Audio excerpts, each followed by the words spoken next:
बिस्मिल्लाहिर्रहमानिर्रहीम। अस्सलाम वालेकुम। उम्मीद करता हूँ कि आप सब खैरियत से होंगे।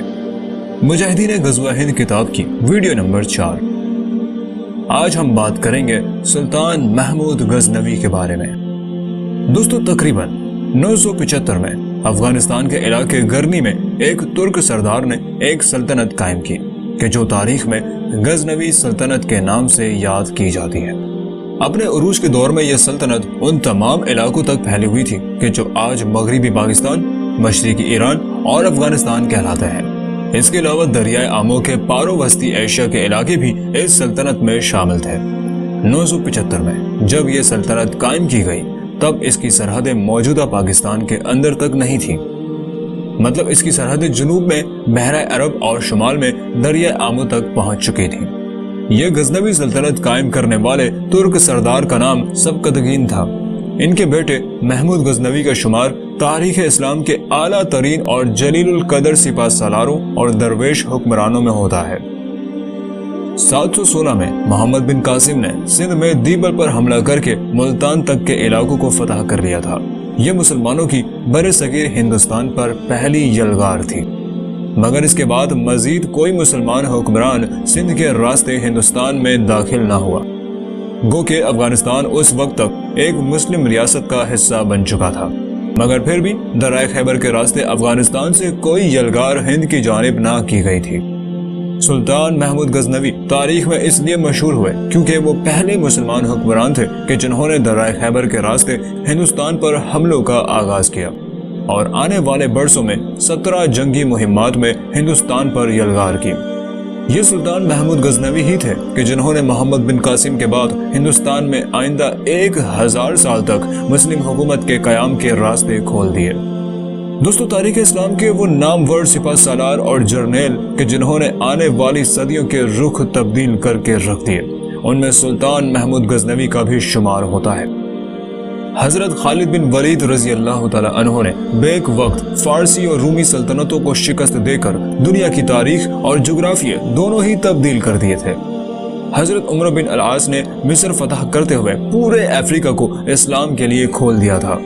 तारिक बिन जियाद ने पहली मर्तबा यूरोप पर लश्कर कुशी की और फिर उनकी जंगी मुहिम के नतीजे में अगले 800 साल तक मुसलमान इंदलिसिया पर हुकूमत करते रहे। कुतुबिया बिन मुस्लिम ने खरासान और मावरा अल नहर और फिर आगे बढ़कर चीन और रूस तक के इलाकों को इस्लाम की रोशनी से मुनव्वर किया। मोहम्मद बिन कासिम ने बरसगीर हिंदुस्तान में इस्लाम की शमा रोशन की।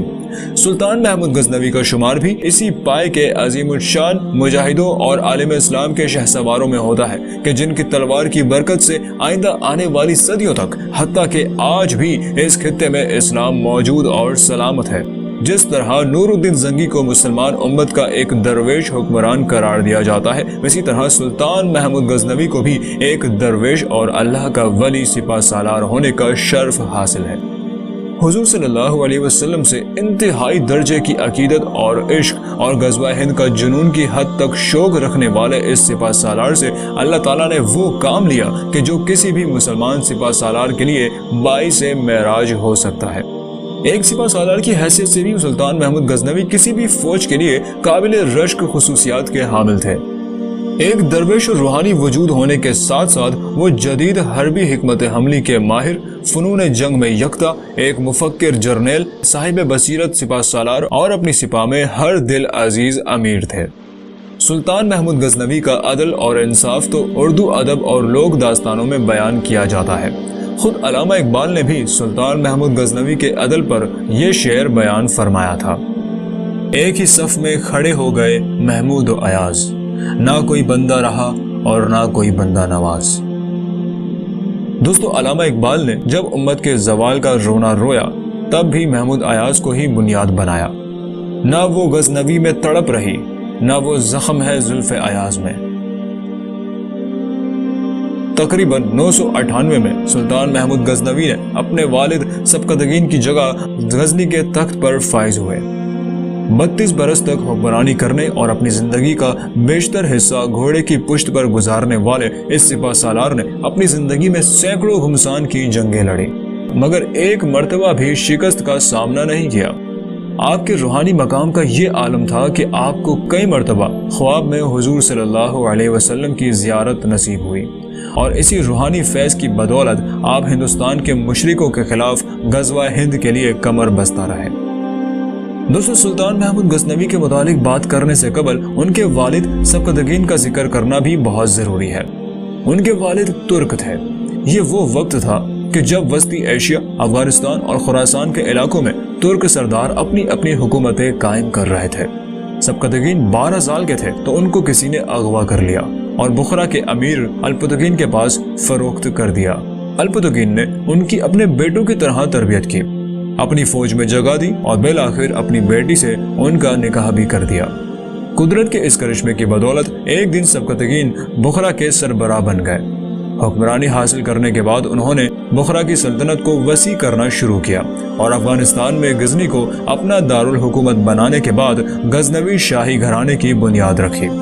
سبکتگین بھی ایک غیر معمولی روحانی وجود تھے۔ تاریخ میں یہ واقعہ درج ہے کہ ایک دفعہ وہ شکار پر گئے تو وہاں ان کو ایک ہرنی کا بچہ ملا۔ جب وہ اس بچے کو اپنے گھوڑے کی پیٹھ پر لادے واپس آ رہے تھے تو دیکھا کہ اس بچے کی ماں یعنی کہ ہرنی پیچھے پیچھے چلتی آ رہی ہے۔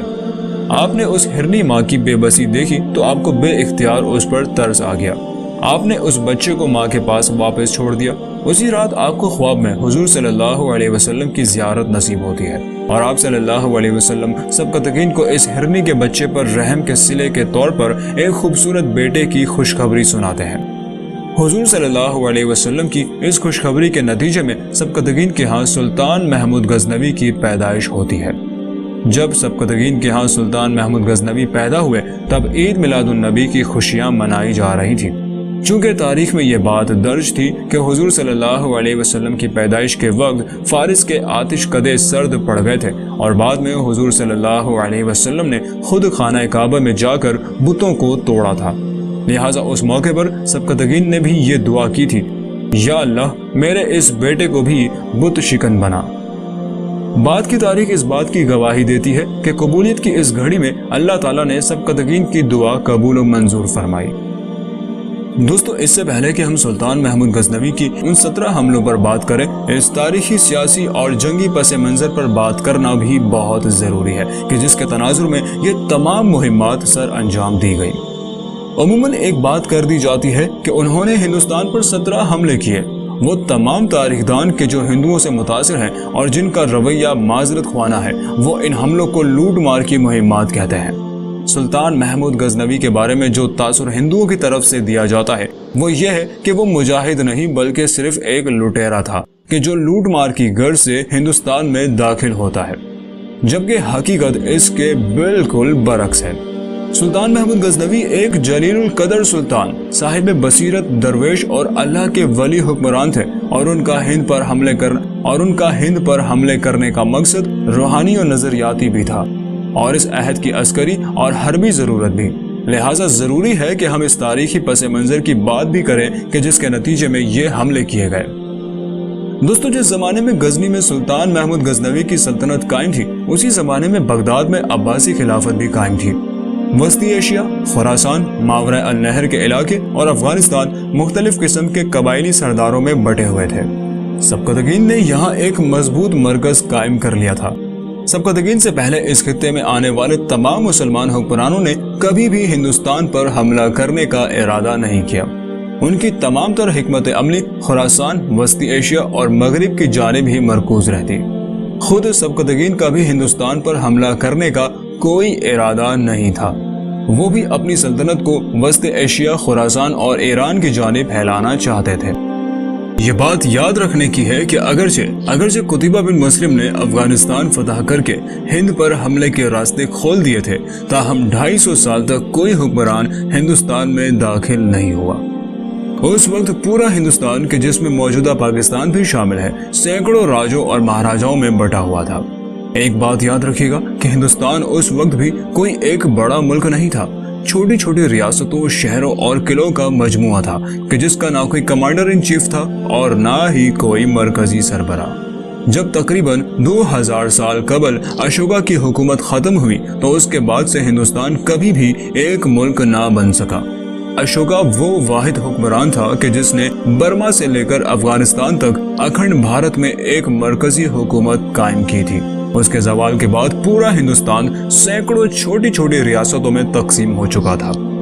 उस वक्त गजनवी सल्तनत की हिंदुस्तान के मुकाबले में वही हैसियत थी कि जो आजकल पाकिस्तान की है।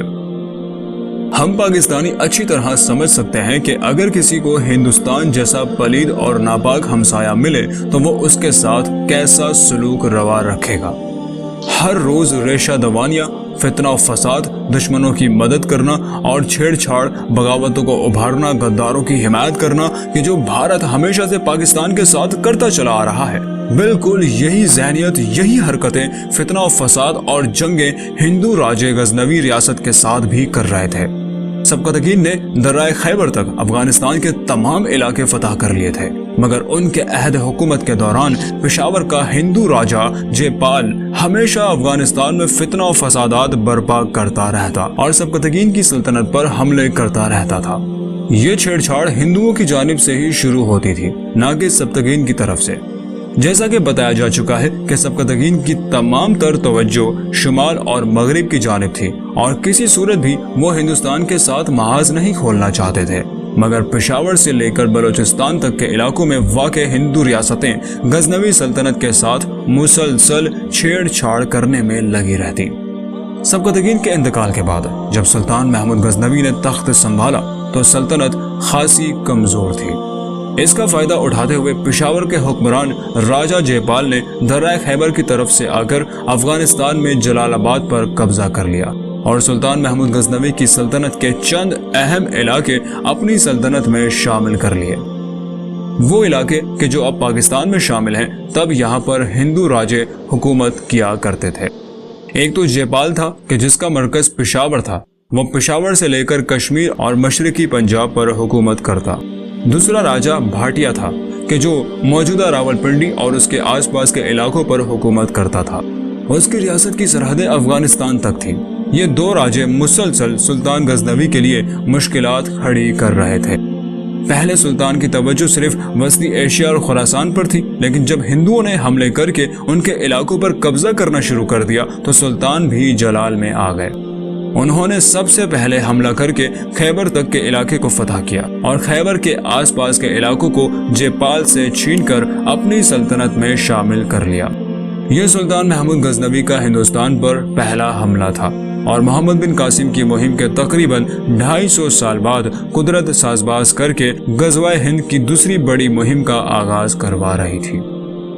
जैसा कि बयान किया जा चुका है कि उस वक्त हिंदुस्तान किसी एक बादशाह या राजा की सल्तनत नहीं थी, लिहाजा जंगी हिकमत अमली का तगाजा ये था कि तमाम राजों और महाराजाओं को तन्हा करके उन्हें बारी बारी ख़त्म किया जाए। सुल्तान महमूद गजनवी की हिकमत अमली ये थी कि पहले उन दो महाराजाओं जयपाल और भाटिया को शिकस्त देकर उनके इलाकों पर कब्जा करें। इस तरह अपनी मशरिकी सरहदों को महफूज कर लेंगे।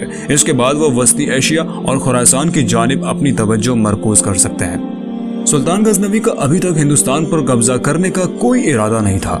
वो हिंदुस्तान पर शायद उस वक्त हमला ना करते, मगर उनको भड़काने वाले खुद हिंदू ही थे। इसके बाद सुल्तान महमूद गजनवी ने उनको ऐसा मुंह तोड़ जवाब दिया कि आज तक हिंदू अपने बच्चों को सुल्तान महमूद गजनवी का नाम लेकर डराते हैं। दोस्तों, सुल्तान महमूद गजनवी की जंगी मुहिम्मात के हवाले से हम आपको एक गैर मामूली बात बताना चाहेंगे। तहरीक इस्लाम के साथ साथ शायद तारीख इंसानी में भी कभी किसी सिपा सालार ने अपनी जंगी मुहिम्मात के लिए इतना सफर नहीं किया कि जितना सुल्तान महमूद गजनवी ने किया। हत्ता के तारीख इस्लाम के अजीम सिपा सालार हजरत खालिद बिन वलीद रजी अल्लाह तआला अन्हो ने भी अपनी जंगी मुहिम्मात के लिए इतना सफर नहीं किया।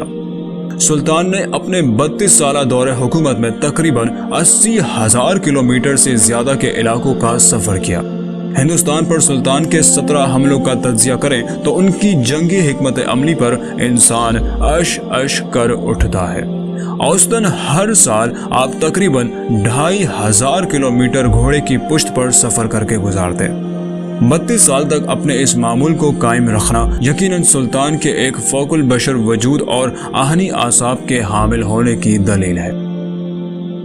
दोस्तों, सुल्तान महमूद गजनवी का जिक्र अभी जारी है। आज की वीडियो में इतना ही। उम्मीद करता हूँ आपको वीडियो पसंद आई होगी। अगर वीडियो अच्छी लगी तो वीडियो को लाइक कीजिए, शेयर कीजिए, और अगर आप चैनल पर नए हैं और अभी तक आपने चैनल को सब्सक्राइब नहीं किया तो जल्दी से सब्सक्राइब कर लीजिए और साथ ही बेल के आइकन को प्रेस करके ऑल नोटिफिकेशन को इनेबल कर लीजिए ताकि हर नई आने वाली वीडियो का नोटिफिकेशन आप तक बर वक्त पहुंच सके। ज़हीर वॉइसेस के साथ जुड़े रहिए। मिलते हैं अगली वीडियो में। तब तक अपना और अपने प्यारों का भरपूर ख्याल रखिए। ज़हीर अहमद को दीजिए इजाजत। अल्लाह हाफिज।